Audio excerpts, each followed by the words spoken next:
नमस्कार दोस्तों, चलिए दोस्त आज बात करने वाले हैं अल्फा अल्फा सिरप के बारे में। यह किसके लिए होता है, कैसे प्रयोग करते हैं, क्या क्या साइड इफेक्ट है, सब कुछ बताएंगे। लेकिन आप वीडियो को बिल्कुल भी स्किप मत करिए, नहीं तो आपको पूरी तरह से जानकारी नहीं मिल पाएगी। ठीक है दोस्त, चलिए वीडियो शुरू करते हैं। ये देखिए अल्फा अल्फा सिरप है, यह SBL कंपनी की दवा है। यह एक प्रकार की होम्योपैथिक दवा है। चलिए अब आपको बताते हैं किसके लिए फायदा करता है। ठीक है दोस्त, अगर आपकी बॉडी में कमजोरी हो तो उसके लिए भी फायदा करता है। कमजोरी क्या है, थोड़ा सा मैं आपको बता दूं। कमजोरी से शरीर में थकावट की भावना होती है। ऐसा हो सकता है कि कमजोरी महसूस करने वाले व्यक्ति अपने शरीर की कोई भी हिस्सा ठीक से नहीं हिल पा रहे हो और उस हिस्से में झटके या ऐंठन महसूस हो रहे हैं। कुछ लोगों को उनके शरीर के किसी भी हिस्से में कमजोरी महसूस होती है, जैसे कि हाथ और पैरों, और कुछ लोगों को इन्फ्लुएंजा या हेपेटाइटिस जैसे बैक्टीरिया संक्रमण या वायरल इन्फेक्शन के कारण पूरे शरीर में कमजोरी महसूस होने लगती है। कमजोरी कुछ समय के लिए हो सकती है, लेकिन कुछ मामले में यह लंबे समय तक रह सकती है। कमजोरी के इलाज के लिए सबसे पहले इसकी कारण पहचान करके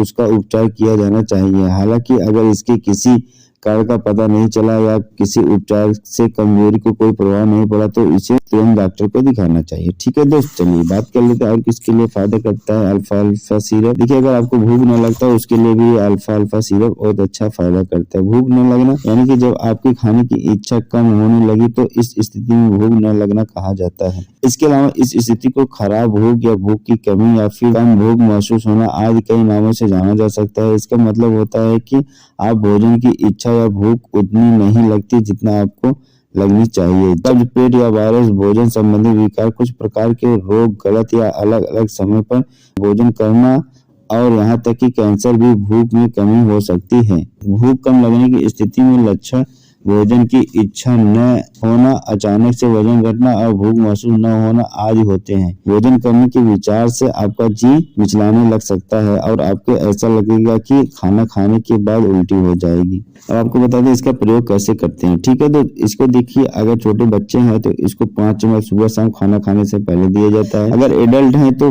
10 ml सुबह शाम खाना खाने से पहले। अब बुजुर्गों के लिए भी यही है, 10 ml सुबह शाम खाना खाने से पहले इस सिरप को दिया जाता है। ठीक है दोस्त, चलिए बात करते हैं इसके साइड इफेक्ट जैसे मतलब उल्टी, चक्कर आना, बॉडी में लाल जैसे चकत्ते निकलना आदि इसके कुछ साइड इफेक्ट देखने को मिल सकते हैं। अगर ये सब साइड इफेक्ट देखने को मिले तो आप इस दवा को लेना बंद कर दीजिए, डॉक्टर से सलाह लीजिए, तभी इस दवा का पुनः स्टार्ट करिए। ठीक है दोस्त, बताना चाहूंगा यह जानकारी ऑफलाइन और ऑनलाइन के माध्यम से बताई गई। मेरे बताइए किसी भी दवा, किसी भी सलाह, किसी भी एडवाइस का प्रयोग करने से पहले एक बार अपने नजदीकी डॉक्टर से सलाह ले लीजिए, तभी उस चीज का प्रयोग करिए, अदरवाइज उस चीज का प्रयोग न करें। ठीक है दोस्त, वीडियो अगर अच्छी लगे तो मेरे चैनल को सब्सक्राइब करिएगा, बेल आइकन दबा दिएगा